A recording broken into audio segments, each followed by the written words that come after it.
এখন আমাদের টারজানকে off roading মানে রোডের বাইরে কেমন চলে।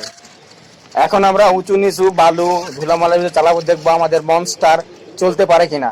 চলুন দেখি।